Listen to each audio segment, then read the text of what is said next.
आप यही बैठे। दमयंती देवी, आपका ज्यादा वक्त नहीं लेंगे, सिर्फ 2-4 सवाल करने हैं आपसे। पहले ये बताइए कि आपकी और निशानाथ बाबू की शादी कब हुई? 10 साल पहले।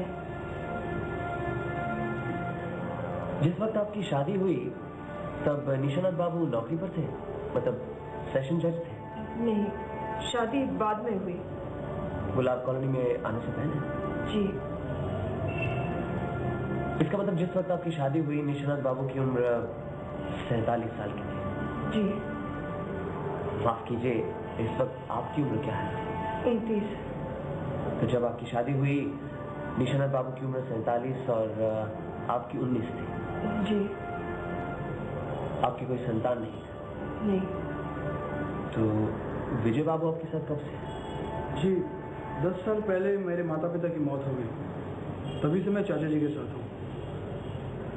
दमयंती देवी, परसों रात को आप रसोई घर से अपने कमरे में कब गई?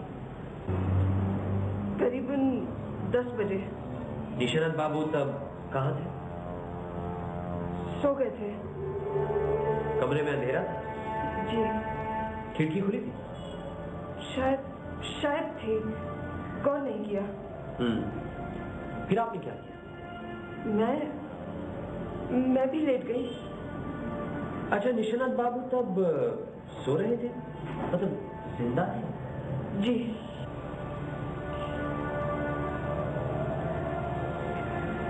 दमयंती देवी, कुछ दिनों से यहाँ कोई मोटर कार के टुकड़े फेंक कर जा रहा है, इसके बारे में आप क्या जानते हैं? जो सब जानते हैं उतना ही मुझे मालूम है। आपके जीवन में कोई ऐसी बात है जो छुपी हुई है या जिसे छुपा कर रखा गया हो? नहीं। निशानाथ बाबू के जीवन में कोई गुप्त बात है? मुझे नहीं मालूम।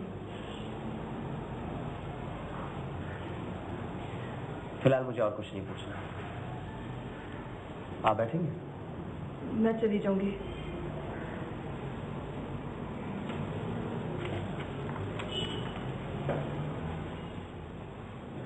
आपकी शादी प्रोफेसर नेपाल गुप्ता की लड़की मुकुल से तय हुई थी, लेकिन फिर आप मुकर गए, क्यों?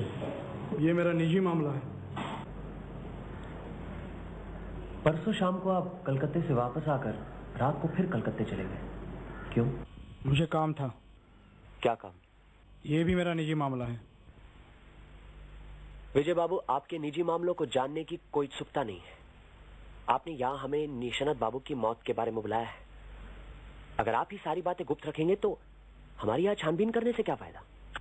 मैं आपको यकीन दिलाता हूँ कि इन सवालों के साथ चाचा जी की मौत का कोई संबंध नहीं है। ये अगर आप हम पर छोड़े तो अच्छा नहीं होगा। ठीक है। परसों शाम कलकत्ते से आने के बाद मुझे एक चिट्ठी मिली। उसमें लिखा था कि आप चोरी छुपे बहुत कुछ कर रहे हैं। अगर मुसीबत से बचना चाहते हैं तो रात 10 बजे न्यू मार्केट के सामने की चाय की दुकान पे आ जाइए। चिट्ठी मिलते मैं कलकत्ते चला गया, लेकिन चाय की दुकान पे कोई नहीं आया। 11 बजे तक इंतजार करने के बाद मैं वापस आ गया। चिट्ठी आपके पास है? जी नहीं, फाड़ दी। अच्छा, उस रात आप कलकत्ते ही गए थे, इसका कोई सबूत है? कोई गवाही दे सकता है? नहीं, मैं चुपचाप ही गया था। मुझे नहीं लगता किसी ने मुझे आते या जाते देखा। अभी अभी आपने कहा कि चिट्ठी में लिखा है कि आप चोरी छुपे बहुत कुछ करते हैं, इसका क्या मतलब? मुझे नहीं मालूम। चिट्ठी किसकी थी? क्या पता, बेनामी थी। फिर गए क्यों? किसने बेनामी चिट्ठी लिखी है उसे देखने के लिए। अच्छा, ठीक है, जाइए। अजीत, लक्ष्मी को भेज दो। अब लक्ष्मी कुछ बीमार है, अपने कमरे में लेटी है। ठीक है। प्रोफेसर नेपाल गुप्ता को भेज दो। चिट्ठी किसने भेजी?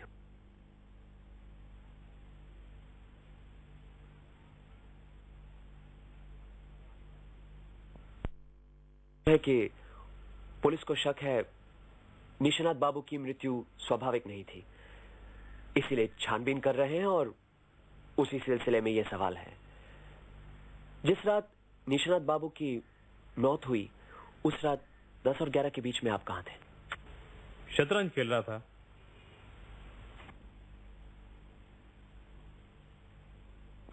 शतरंज खेल रहे थे? किसके साथ? मुकुल के साथ। अच्छा, जब आप शतरंज खेल रहे थे तो वहां कोई था या किसी ने आपको शतरंज खेलते हुए देखा? जी नहीं, निशाना तो उसी वक्त मारने वाला है ये पता नहीं था, वरना आपके लिए कोई ना कोई गवाह जरूर जुगाड़ लेता। उस रात आप निशानाथ बाबू के कमरे की तरफ नहीं गए? उधर क्यों जाने लगा? गर्मी से नींद नहीं आ रही थी इसलिए शतरंज खेलने बैठ गया। और आप? मैं पिताजी के साथ ही थी। निशानाथ बाबू के कमरे की तरफ कोई गया या नहीं ये आपको नहीं मालूम? जी नहीं।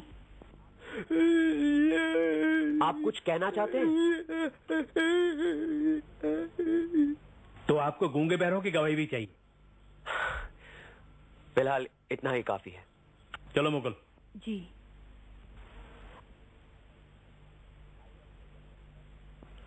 आइए डॉक्टर भुजंगधर, बस एक ही सवाल करना है आपसे।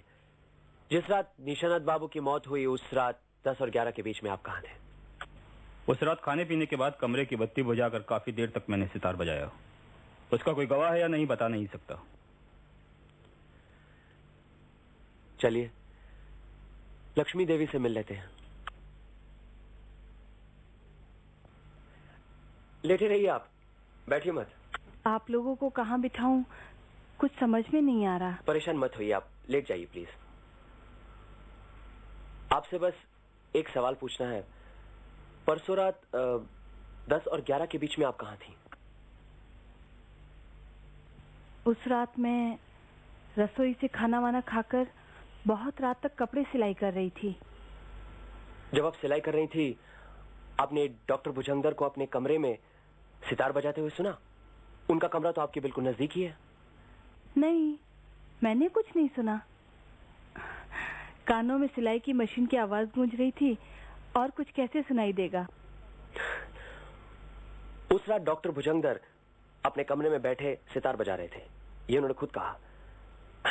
अब आप कहती हैं आपने उन्हें सितार बजाते हुए नहीं सुना, इसका मतलब है हमें यह समझ लेना चाहिए कि डॉक्टर भुजंगधर झूठ बोल रहे हैं। नहीं नहीं, वो सितार बजा रहे थे। मशीन चलाते चलाते मैंने बीच बीच में आवाज सुनी थी। फिर आपने क्यों कहा कि नहीं सुनी? कभी मुझसे वो जिस तरह से पेश आते हैं। क्या बात है, जरा खुलकर बताइए। रहने दीजिए। आपको कम से कम हमें तो बताना चाहिए। आप लोगों ने मेरी कहानी सुनी होगी। निशानाथ चाचा जी मेरी मदद नहीं करते तो पता नहीं मेरी क्या हालत होती। यहाँ पर डॉक्टर बाबू भी मुझ पर बहुत मेहरबान थे, बहुत मिलनसार हैं, इसलिए मुझे भी अच्छे लगते थे।